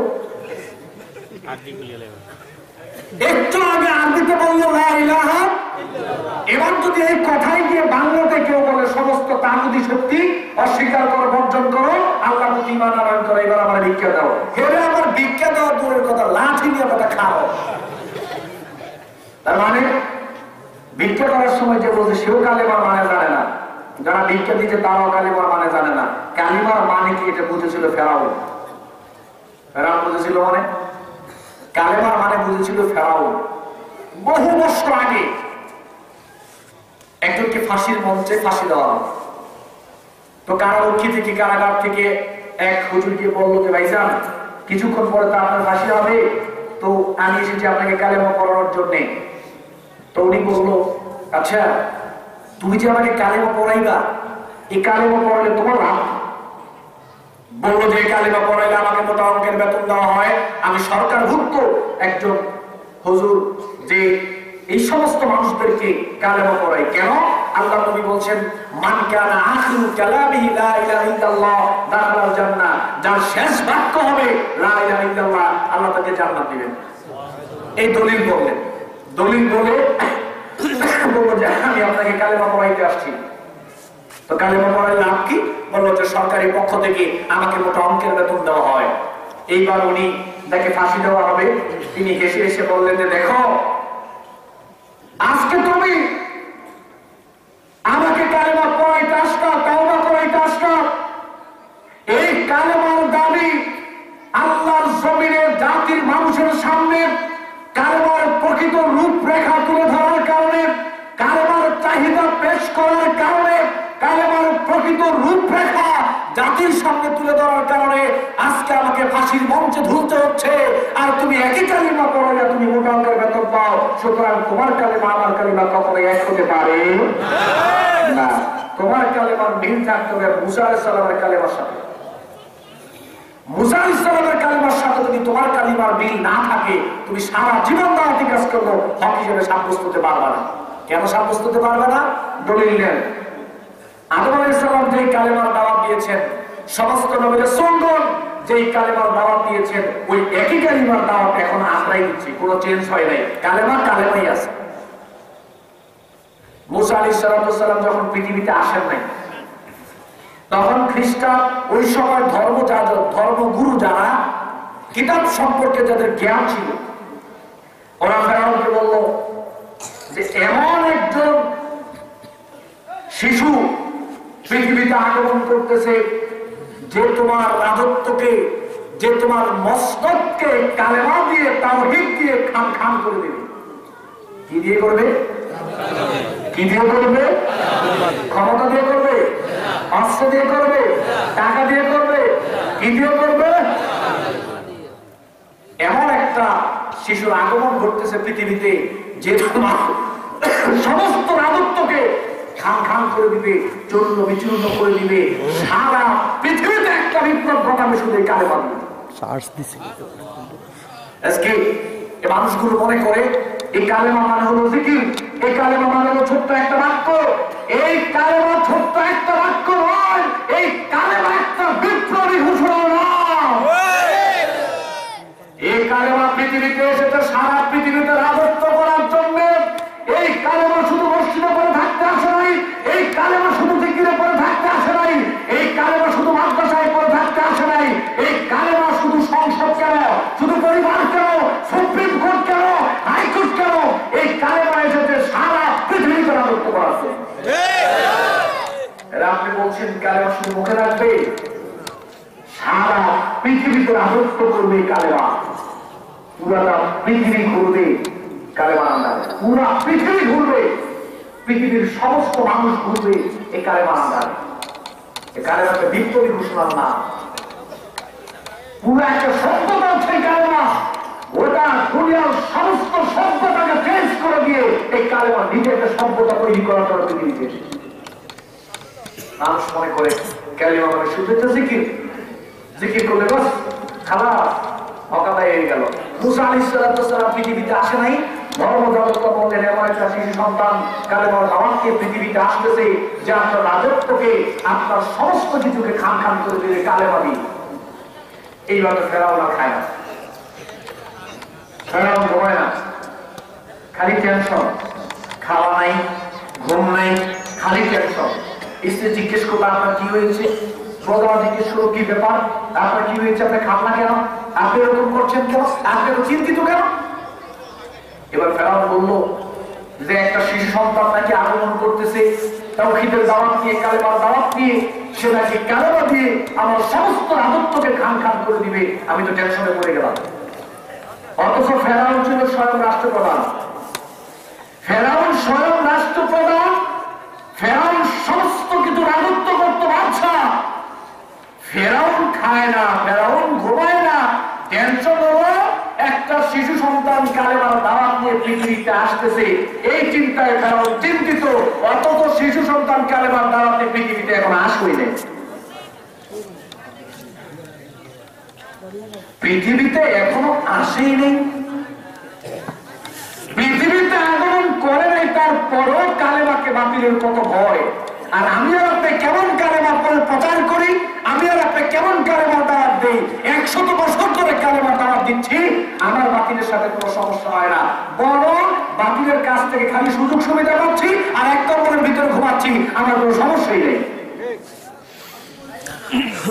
আর ফতুয়া দিচ্ছি, কালেমার দাওয়াত দিতে গিয়ে যারা বিপদগ্রস্ত, কালেমার দাওয়াত দিতে গিয়ে যারা নির্যাতিত হচ্ছে, তাদের বিপক্ষে ফতুয়া দিচ্ছি জঙ্গিবাদ, তাদের বিপক্ষে ফতুয়া দিচ্ছি উগ্রপন্থা, তাদের বিপক্ষে ফতুয়া দিচ্ছি চরমপন্থা। আল্লাহকে ভয় করা উচিত, আল্লাহকে ভয় করা উচিত। আপনি কাকে খুশি করার জন্য কি বলতেছেন? আপনার সুবিধার জন্য, আপনি বিপদ থেকে বাঁচার জন্য আপনি আরেকজন ভাইকে বিপদে ফেলার চেষ্টা করছেন, নিজে বিপদ থেকে বাঁচবেন, অসম্ভব। এই কালেমা দিয়ে পরকালে জান্নাত পাওয়া যাবে না। কালেমা দিয়ে জান্নাত পেতে হলে মুসা আলাইহিস সালামের সাথে মিল থাকতে হবে। এবার কালেমার দাওয়াত দিতে গিয়ে সমস্যায় পড়তে হবে, বিপদ আপদ আসবে, জুলম নির্যাতন শিকার হতে হবে, সমস্যা তৈরি হবে। কখন হবে? যদি তাগুতের ব্যাখ্যা যদি জাতির সামনে তুলে দেওয়া হয়, তাগুতের বর্ণনা যদি জাতির সামনে তুলে দেওয়া হয়, তাগুতকে যদি মানুষ বর্জন করতে যায়, তাগুতকে বর্জন করে যদি মানুষ ঈমান আনয়ন করতে চায়, ব্যক্তি, পরিবার, সমাজ, রাষ্ট্র যারাই হোক না কেন সবাই বিপদে পড়বে, শুধু যদি তাগুত সম্পর্কে ব্যাখ্যা হয়। এবার আপনাদেরকে একটা কথা বলি, বলবো, আপনারা আজ থেকে যে যেখানে চলে যাইবেন, যে যে কোনো জায়গায় ওয়াজ মাহফিল হোক, ওয়াজ মাহফিলে যাইবেন, যে কোনো দলের বক্তা আসুক না কেন, বিষয় দিয়ে দিবেন। আপনার বক্তব্যের বিষয় হচ্ছে তাগুতের পরিচয়। দেখেন করতে রাজি হয় কিনা।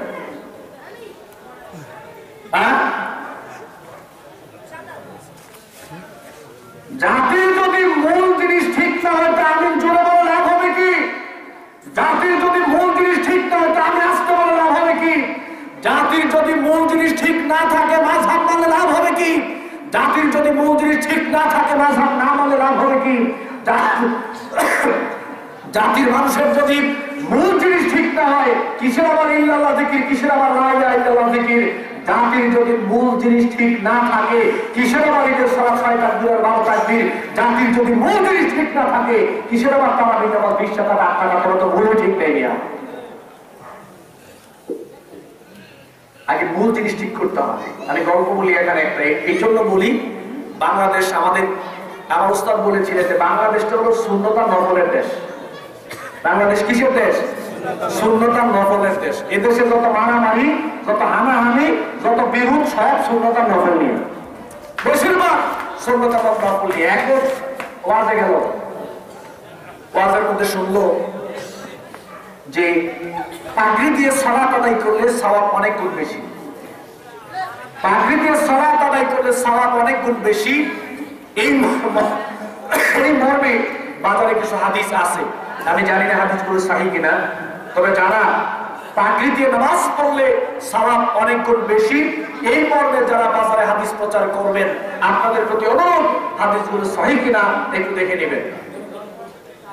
এবার বক্তা সাহেব ওয়াজ করলেন, পাগড়ি দিয়ে নামাজ পড়লে, সালাত আদায় করলে সওয়াবটা এত গুণ বেশি। এমন সুন্দর করে উনি বুঝাইলেন পাগড়ি দিয়ে নামাজ পড়ার গুরুত্ব। এবার তো শ্রোতা বাড়িতে চলে আসলো। বাড়িতে আসার পরে পরের দিন ক্ষেত খামারে কাজ করতে গেল দুপুর বেলা, শুধুমাত্র পরনে একটা লুঙ্গি, হাতে একটা কাঁচি।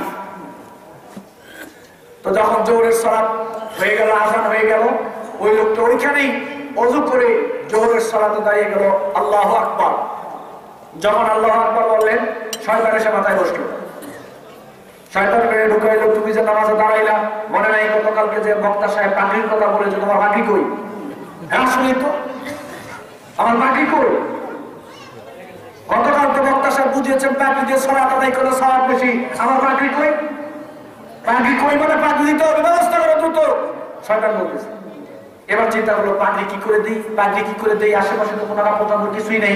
শয়তান বুঝাইলো, কোনো কিছু না পারে লঙ্ঘিত আছে। তোমার উপরে লঙ্ঘিত আছে? হ্যাঁ তাই তো, লঙ্ঘিত আছে।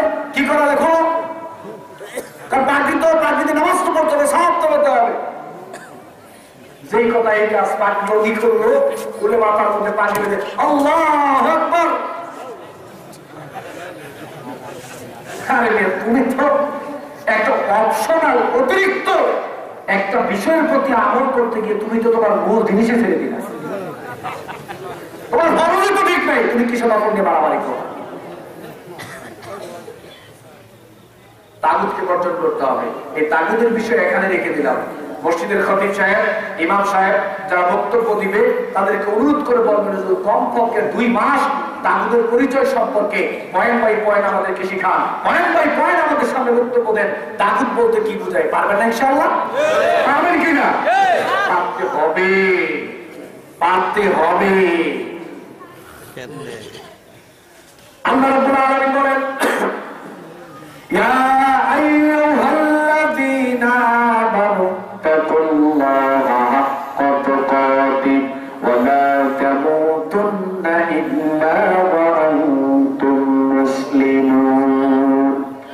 আল্লাহ রাব্বুল আলামিন বলেন, হে ইমানদারগণ শোনো, তোমরা যারা আল্লাহর প্রতি ঈমান আনয়ন করেছো, তোমরা আল্লাহ রাব্বুল আলামিনকে ভয় করো। কেমন ভয় করবা? যেমনটা আল্লাহ রাব্বুল আলামিনকে ভয় করা উচিত। আল্লাহকে ভয় করো, কেমন ভয়? যেমনটা আল্লাহকে ভয় করা উচিত, ভয় করার মতো আল্লাহকে ভয় করো। আর সাবধান করে দিলাম, তোমরা প্রকৃত মুসলিম না হয়ে মৃত্যুবরণ করো না। আল্লাহ রাব্বুল আলামিন এখানে 3টা কথা বলেছেন। 1 নম্বরে আইয়ুহাল্লাযীনা আমানু, হে ঈমানদারগণ, ইত্তাকুল্লাহ, আল্লাহকে ভয় করো, 1 নম্বর কথা। 2 নম্বর হাক্কা তুকাতিহি, ভয় করার মতো ভয় করো। 3 নম্বর, তোমরা মুসলিম না হয়ে মৃত্যুবরণ করবা না। আজকে বাংলাদেশে এই আয়াত খুব বেশি আলোচনা হয়, কিন্তু এই আয়াতের মর্মার্থটা আজকে আলোচনা হয় না। আমার পূর্বে একদম সুন্দরভাবে আল্লাহকে ভয় করার মতো ভয় তাফসীর করেছেন, আমার কাছে খুব ভালো লেগেছে। আমিও নিজে শিখেছি। ওনার কথার সাথে আমি আরেকটা কথা যোগ করে দেব, যাতে করে আপনারা বিষয়টা আরো ভালো করে বুঝতে পারেন। খেয়াল করেন, আল্লাহ রাব্বুল আলামিন বললেন আল্লাহকে ভয় করো, আবার বললেন ভয় করার মতো ভয় করো। তার মানে ভয় করার ক্ষেত্রে 2 শ্রেণীর মানুষ থাকবে তার জমিনে। এক, আল্লাহকে ভয় করবে কিন্তু ভয় করার মতো ভয় করবে না। আরেক শ্রেণীর মানুষ ভয় করার মতো ভয় করার চেষ্টা করবে। ভয় করা আর ভয় করার মতো ভয় করার মধ্যে একটা পার্থক্য দেখেন। এক যুবক মেয়ে দেখে, বেগানা নারী দেখে, নারীর দিকে এভাবে তাকাই, তাকানোর পরে যতদূর মেয়েটা যাচ্ছে ততদূর পর্যন্ত সে তাকিয়ে আছে। তার দৃষ্টিভঙ্গি হলো একবার তাকানো যায়, একবার তাকানো যায়। এই হলো তার শয়তান একটা দলিল। এটা যদি কেউ বলে বুঝবে যে শয়তান। একবার তাকানো যদি জায়েজ হয়, এই কোন যুবক যদি একথা বলে যে কোন মেয়ের দিকে, বেগানা নারীর দিকে অন্য কোন পুরুষ একবার তাকানো জায়েজ, একথা যদি কেউ বলে, বলার পরে যদি এভাবে তাকিয়ে থাকে, যে যুবক বলবে, ওই যুবককে আমি জিজ্ঞেস করতে চাই বিনয়ের সহিত শ্রদ্ধা করে সম্মান করে, তোমার বোনের দিকে যদি কেউ এভাবে একবার তাকিয়ে থাকে, আমি যদি ফতোয়া দেই তোমার বোনের দিকে একবার এভাবে তাকিয়ে থাকা জায়েজ, তুমি মানবা? তুমি কি করে বলবা একবার তাকানো জায়েজ? হাত করে তাকিয়ে আছো, মনে খেয়ে ফেলবা। একবার তাকানো জায়েজ মানে হঠাৎ করে যদি কারো প্রতি দৃষ্টি পড়ে যায়, তাহলে সঙ্গে সঙ্গে দৃষ্টিকে আবার অবনমিত করে ফেলবা। ওই যে হঠাৎ করে পড়ে গেল, এটা একবার দৃষ্টি। এবার আল্লাহকে ভয় করা মানে কি? একজন লোক এভাবে আল্লাহকে ভয় করে, দেখেন মেয়ে যাচ্ছে, মেয়ের দিকে এভাবে তাকায়, তাকানোর পরে আবার বলে আস্তাগফিরুল্লাহ, আবার তাকায় আস্তাগফিরুল্লাহ, আবার তাকায় আস্তাগফিরুল্লাহ, আবার তাকায় আস্তাগফিরুল্লাহ। সে কিন্তু আল্লাহকে ভয় করতেছে। আর ভয় করার মতো ভয় করা মানে কি? হঠাৎ দৃষ্টি পড়ে গেল, এভাবে অর্থনগত মেয়ে কোথায় গেল না গেল আমার দেখার ব্যাপার নয়, এই দৃষ্টি আর মেয়ের দিকে যাবে না, এটা হলো এই ক্ষেত্রে ভয় করার মতো ভয় করা। আল্লাহকে ভয় করার মতো ভয় করো। ওয়ালা তামুতুন্না ইল্লা ওয়া আনতুম মুসলিমুন, আর তোমরা মুসলিম না হয়ে মৃত্যুবরণ করো না। আমরা এখানে বলেছি তোমরা মুসলিম না হয়ে মৃত্যুবরণ করো না, তাহলে বাংলাদেশে তো 95% মুসলিম আছে না? কথাটা কি? আলোচনা রাসূল আমার কাজে কর্মে অনুপ্রেরণা, রাসূল আমার ভালোবাসা, রাসূল আমার আলো আশা, রাসূল আমার প্রেম বিরহের মূল আলোচনা, রাসূল আমার কাজে কর্মের অনুপ্রেরণা। ঠিক না? একজন হবে শুধুমাত্র আমার কাজের অনুপ্রেরণা, আমার মডেল, আমার আদর্শিক নেতা হবে কয়জন? আপনাদেরকে শ্রদ্ধা রেখে বলি, যারা আওয়ামী লীগ করেন, এই বাংলাদেশের ইতিহাসে একজন জননন্দিত জনপ্রিয় একজন নেতা ছিলেন মরহুম শেখ মুজিবুর রহমান সাহেব। এই বাংলাদেশের ইতিহাসে যারা বিএনপি করছেন, বাংলাদেশের ইতিহাসে একজন জনপ্রিয় নন্দিত নেতা ছিলেন জিয়াউর রহমান সাহেব। তারপরও বলছি, আওয়ামী লীগ করতে পারেন, বিএনপি করতে পারেন, কিন্তু এগুলো আপনার দুনিয়ার জন্য, পরকালের জন্য নয়। এগুলো দুনিয়াবী পরিচয়। কোন মানুষ যদি পরকালে মুক্তি পেতে চায়, আদর্শিক নেতা হবে শুধু তার একজন। সে কোন দল করে এটা বড় পরিচয় নয়। আদর্শিক নেতা অবশ্যই তাকে কয়জন লাগবে? এগুলো সব দুনিয়াবী নেতা। আদর্শিক নেতা হবে একজন। আমি আমার ঢাকা খিলগাঁও যে মাসের প্রথম জুমা একটা মসজিদে খুতবা দেয়, 4টা মসজিদে 4টা জুমার মধ্যে একটা হলো খিলগাঁও। সেখানে আমি একবার খুতবা দিতে গিয়ে বললাম যে দেখেন, যারা আওয়ামী লীগ করছেন, বিএনপি করছেন, ছাত্রদল করেন, ছাত্রলীগ করেন, আমি আপনাদেরকে লক্ষ্য করে একটা কথা বলি, সেটা হলো বাংলাদেশে যত ইসলামিক দল আছে সবাইকে আমি জিজ্ঞেস করেছি, যেমন আহলে হাদিস যারা করে, আমি জিজ্ঞেস করলাম আপনারা আহলে হাদিস করেন কেন? বললো যে আমরা আহলে হাদিস করি আল্লাহর জন্য, তবে আমাদের মধ্যে ভুল ত্রুটি থাকতে পারে। যারা জামাত ইসলাম করে তাদেরকে জিজ্ঞেস করলাম আপনারা জামাত ইসলাম করেন কেন? বললো যে আমরা জামাত ইসলাম করি আল্লাহর জন্য, তবে ভুল ত্রুটি থাকতে পারে। জিজ্ঞেস করলাম আপনি তাবলীগ করেন কেন? বললো যে আমি তাবলীগ করি আল্লাহর জন্য, আমার মধ্যে ভুল ত্রুটি থাকতে পারে। যারা হানাফি, জিজ্ঞেস করলাম আপনারা হানাফি কেন? বললো যে আমরা হানাফি আল্লাহর জন্য, ভুল ত্রুটি থাকতে পারে। যারা চরমনের পিছিয়ে কাছে যায়, জিজ্ঞেস করলাম কেন যান? বললো যে আল্লাহর জন্য যাই, তবে আমাদের মধ্যে ভুল ত্রুটি থাকতে পারে। বাংলাদেশে যত ইসলামিক দল রয়েছে সবাই বলেছে আমরা ইসলামিক দল করি আল্লাহর জন্য, তবে আমাদের মধ্যে ভুল ত্রুটি থাকতে পারে। এবার এখানে যারা আওয়ামী লীগ বিএনপি আছেন, ছাত্র দল ছাত্রলীগ আছেন, আপনারা আওয়ামী লীগ বিএনপি ছাত্র দল ছাত্রলীগ কারা কারা আল্লাহর জন্য করেন?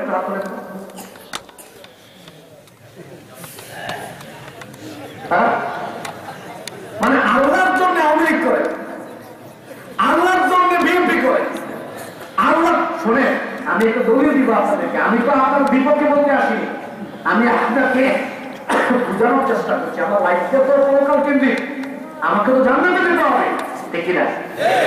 আওয়ামী লীগ আল্লাহর জন্য করেন, বিএনপি আল্লাহর জন্য করেন, ছাত্রদল আল্লাহর জন্য করেন, ছাত্রলীগ আল্লাহর জন্য করেন।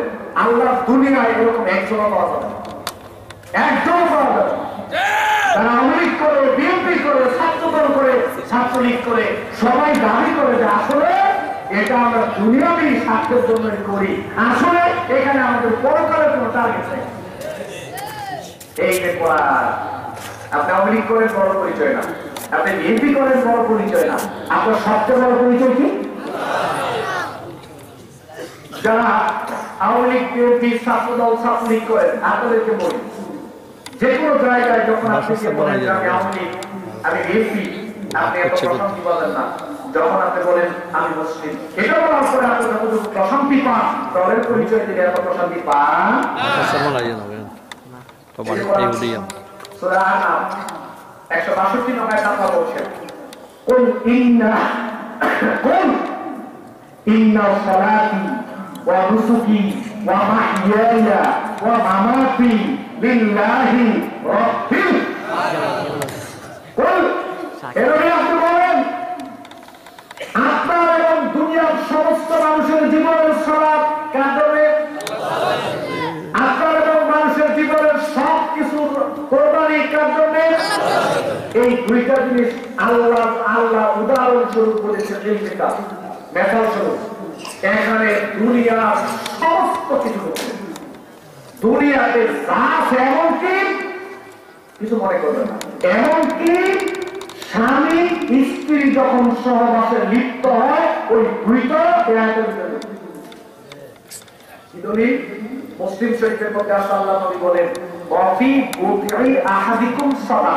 প্রত্যেকটা স্ত্রী সহবাসে ইবাদত তথা সদকা। মানে স্ত্রী সহবাসের মধ্যে কার সন্তুষ্টি লাগবে? নিকৃষ্ট একটা কাজ দিয়ে বোঝাই যাবে। টয়লেটের কাজ সন্তুষ্টির জন্য নেবেন, বাইরের কাজ সন্তুষ্টির জন্য, আল্লাহ সন্তুষ্টির জন্য, বিড়ি কাজ সন্তুষ্টির জন্য নেবেন। আল্লাহ অসন্তুষ্ট শয়তানের, আরে কি শয়তানের তো যায়, বিড়ি খাওয়া তো যায়, তো শয়তানের জন্য হবে কেন? হ্যাঁ, গতদিন মিটিং করে গিয়েছিলাম, বিড়ি খাওয়া যায়, সিগারেট খাওয়া যায় না না যায়, মাকুলা মাকুলে তারিনি, এগুলো নিয়ে বাংলাদেশে মতানৈক্য আছে। আমি একটা কথা বলে যাবো, সবাই একটু মনোযোগ দিয়ে শুনেন। জায়েজ এবং না জায়েজ দুইটার একদম আমি বলবো, আমি তো ভাষণ দিয়ে রাখবো। আজকে জানবো কি করে হিন্দু ধর্মে ডাক্তার আছে কি নাই? খ্রিস্টান ধর্মে, ইসলাম ধর্মে যত দল আছে সবার মধ্যে ভালো ডাক্তার আছে কি নাই? একজন হিন্দু ধর্মের ডাক্তারকে গিয়ে জিজ্ঞেস করে, ডাক্তার মশাই সিগারেট, বিড়ি, জর্দা, তামাক, গুল এগুলো মানুষের জন্য উপকার না ক্ষতিকর? হিন্দু ধর্মের ডাক্তার কি বলবে? ক্ষতিকর। আচ্ছা, ডাক্তার যদি ক্ষতিকর বলে, ডাক্তার যদি বলে যে বিড়ি, সিগারেট, জর্দা, গোল, তামাক এগুলো স্বাস্থ্যের জন্য ক্ষতিকর, তাহলে আল্লাহ বলছেন ওয়ালা তুলকু বিআইদিকুম ইলাত তাহাল্লুক। আল্লাহ বললেন তোমরা নিজেরা নিজেদেরকে ক্ষতির দিকে ঠেলে দিও না। মাস্টার দরকার আছে? ডাক্তার কি বললো? ক্ষতিকর। ডাক্তার কি বললো? ক্ষতিকর। আল্লাহ কি বললেন? ক্ষতির দিকে নিজেদেরকে ঠেলে দিও। আচ্ছা, এক নম্বর। দ্বিতীয় নম্বর কথা, ডাক্তার যখন বলল বিড়ি, সিগারেট, জর্দা, গুল, তামাক এগুলো স্বাস্থ্যের জন্য ক্ষতিকর, এইবার আমরা আলেম ওলামারা বললাম এটা মাকরুহ বা মাকরুহে তাহরিম। আচ্ছা ঠিক আছে, মানলাম বিড়ি, সিগারেট মাকরুহ বা মাকরুহে তাহরিম। এবার আবার গেলাম আমি ডাক্তারের কাছে, ডাক্তারকে গিয়ে বললাম ডাক্তার আমার খুব চুলকানি, অ্যালার্জি। ডাক্তার আমাকে ওষুধ দিয়ে লিখে দিয়ে বললো, ওষুধ দেওয়ার পরে যখন আমি চলে আসবো আমাকে বললো আপনি কিন্তু চিংড়ি মাছ আর কালো বেগুন খাইবেন না, এগুলো খাইলে চুলকানি আরো বাড়ে। কথা ঠিক কিনা? এবার আমি চলে আসলাম। এবার কিন্তু কেউ কেউ জিজ্ঞেস করে ডাক্তারকে, ডাক্তার আপনি যে বললেন চুলকানি হলে, অ্যালার্জি হলে বেগুন মাছ আর চিংড়ি মাছ খাওয়া যাবে না। আচ্ছা ডাক্তার, ওই সময় চিংড়ি এবং বেগুন খাওয়া মাকরুহ না মাকরুহ তাহরিম, এটা জিজ্ঞেসেন? জিজ্ঞেস না কেন? ডাক্তার তো দুইটাই বললো ক্ষতিকর, একটার বেলায় জিজ্ঞেস আরেকটার বেলায় জিজ্ঞেস না কেন? আচ্ছা ঠিক আছে, দুইটাই বললাম, ওই দিকে গেল। বিড়ি, সিগারেট খাওয়া ধরেন যে মাকরুহ বা মাকরুহে তাহরিম বললাম, আমরা সবাই একমত, আমিও একমত। বিড়ি, সিগারেট খাওয়া জায়েজ, জর্দা, দুধ, তামাক সব জায়েজ, আমিও একমত, মাকরুহ বা মাকরুহে তাহরিম। কিন্তু আমার একটা কথা আছে, আমার খালাম্মা আমাকে বললো তোমার আঙ্কেল সিগারেট খাইবে। আমি বুদ্ধি করে ওনার সিগারেট ছাড়াইলাম কিভাবে, দেখো ওনার একটা ছেলে একটা মেয়ে। উনি বললেন যে আমি এবং আমার ছেলে মেয়ে মিলে চুক্তি করলাম, আজকে যদি আমার স্বামী বাড়িতে আসে 3 জনের মুখে সিগারেট থাকবে। যে কথা আল্লাহর বান্দা ওই কাজ। যখন কলিং বেল চাপলো বুঝলো যে হাজবেন্ড আসছে। হাজবেন্ড দরজা খুলতে দেরি নাকি বউ একটা টানতেছে, মেয়ে একটা টানতেছে, ছেলে একটা টানতেছে। আমি তো আমার কি ব্যাপার, তোমরা সিগারেট খাচ্ছ? নো প্রবলেম, সমস্যা নাই। খাবার যেটা তোমার জন্য যায় সেটা তো ভবিষ্যতে আমার জন্য যায়। খাবার তোমার জন্য যেটা মাসলো ওটা আমার জন্য মাসলো, খাবার যেটা তোমার জন্য মাসলো ওটা আরেনি, ওটা তো আমার জন্য মাসলো ওটা আরেনি, তোমার মেয়ের জন্য মাসলো ওটা আরেনি, তোমার ছেলের জন্য মাসলো ওটা আরেনি। তুমি খাইতে পারলে আমার সমস্যা নাই, আজকে থেকে বিসমিল্লাহ। বিএনপি টানা শুরু করলো, স্বামী বুঝতে পারলো যে আর দিনই খাওয়া সম্ভব না। ওই দিন থেকে উনি সিগারেট বর্জন করলেন, আজ পর্যন্ত আর সিগারেট খায়। যারা সিগারেট খায়, কোন স্ত্রী যদি স্বামীকে সিগারেট ছাড়াইতে চায় তো ঘুম থেকে উঠলে আপনি একটা খাইবেন, ছোট বাচ্চার মনে একটা লড়াই দিবেন। সিগারেট ছাড়বে না মানে দরকার নাই, এগুলো স্বাস্থ্যের জন্য ক্ষতিকর। বাস ইসলাম বলেছে যেগুলো স্বাস্থ্যের জন্য ক্ষতিকর ওইটা থেকে দূরে থাকো। আমরা এটাই করার চেষ্টা করবো। আমি এবার আমি ওই মসজিদে বললাম, আওয়ামী লীগ, বিএনপি, ছাত্রলীগ, ছাত্র দল যারা করেন আপনারা আল্লাহর জন্য কারা কারা করেন, কেউ হাত তুলে নাই, যেমনি করে আপনারা হাত তুলেন নাই। তখন আমি বললাম যে ভাই দেখেন এই পুরা কোরআনের উপরেও যদি আপনি আমল করে থাকেন, আপনি এই কোরআনের একটা আয়াতের উপরে এখন আমল করতে পারেন নাই। আল্লাহ বললেন, হে রাসূল আপনি বলে দেন আমার জীবনের সালাত, আমার জীবনের সিয়াম, আমার যাকাত, আমার হজ, আমার উমরা, আমার পর্দা, আমার মেলামেশা, আমার বন্ধুত্ব, আমার খাওয়া দাওয়া, আমার ব্যবসা নীতি, আমার শিক্ষানীতি, আমার চাকরি, আমার সংস্কৃতি, আমার অর্থনীতি, আমার রাজনীতি, আমার দুনিয়ার যা কিছু আছে সবকিছু কার জন্য? আল্লাহর জন্য। এই সবকিছু লিল্লাহি রাব্বিল আলামিন ওয়া মাহইয়ায়া ওয়া মামাতি, আমার জীবনে যতদিন বেঁচে থাকবো মৃত্যুর আগ পর্যন্ত জীবনের সমস্ত কাজ কার সন্তুষ্টির জন্য করবো? আল্লাহ। আমার মৃত্যুটাও কার সন্তুষ্টির জন্য হবে? আল্লাহ সন্তুষ্টির জন্য হবে। আমার বক্তব্য হলো আপনি যা আওয়ামী লীগ করতেছেন, আওয়ামী লীগ আল্লাহ সন্তুষ্টির জন্য করতে হবে। কি এর জামাত ইসলাম, কি এর আহলে হাদিস, কি এর আবার কি সব বাতিল। আমরা সবাই মুসলিম। আল্লাহ রাব্বুল আলামিন কোরআনে যে কথা বলেছেন, ইসলাম হিসেবে যে কথা বলেছেন, আপনি আওয়ামী লীগ করেন না বড় পরিচয় নয়। আওয়ামী লীগ করার পরে আপনি সিদ্ধান্ত নেবেন আমি ইসলাম প্রতিষ্ঠা করবো, পারবেন না? ইনশাআল্লাহ। বিএনপি করার পরে সিদ্ধান্ত নেবেন আমি ইসলাম প্রতিষ্ঠা করবো, এই গোটা বাংলাদেশে একদিন ইসলামিক রাষ্ট্র হবে, এই সিদ্ধান্ত আওয়ামী লীগ হিসেবে আপনাকেও নিতে হবে। কারণ আপনার বড় পরিচয় আপনি আওয়ামী লীগ নন, বিএনপি নন, আপনার বড় পরিচয় হলো আপনি মুসলিম। যদি আপনি মুসলিম হয়ে থাকেন এদেশের মাটিতে ইসলাম প্রতিষ্ঠার সিদ্ধান্ত আপনাকে নিতেই হবে।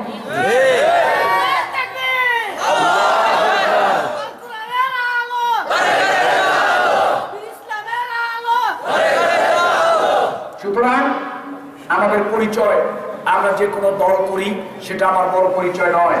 আমার বড় পরিচয় হলো আমি মুসলিম। আর মুসলিম হিসেবে আমার আদর্শিক নেতা একজন, তিনি হলেন আল্লাহর নবী। মুসলিম হিসেবে আমাকে প্রতিষ্ঠা করার চেষ্টা করতে হবে ইসলাম।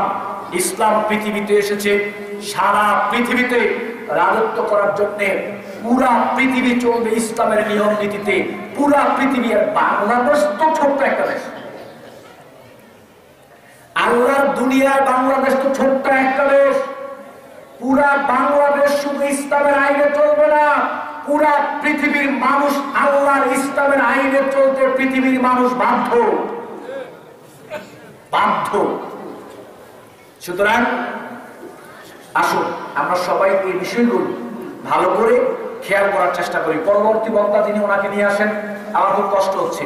আপনাদেরকে একবার হাত জোর করে বলে যায়, হাত জোর করে মিনতি করে বলে যায়, আল্লাহর রাস্তায় ওয়াজ মাহফিল করলে মাইক ভালো রাখবেন। আল্লাহর রাস্তায় এই মাইক খারাপ আমি কথা বলি নাই। যিনি মাইক পেন ওনাকে অনুরোধ করে বলছি, এইটা এমন হতে হবে আমি কথা বলবো আস্তে, এটা কথা দিয়ে যাবে জোরে। ওই মাইকে আওয়াজ জোরে দিলেন কিন্তু এটা কথা বলতে কষ্ট হবে। আমার একেবারে সর্বোচ্চ পাওয়ার দিয়ে আমাকে বক্তব্য দিতে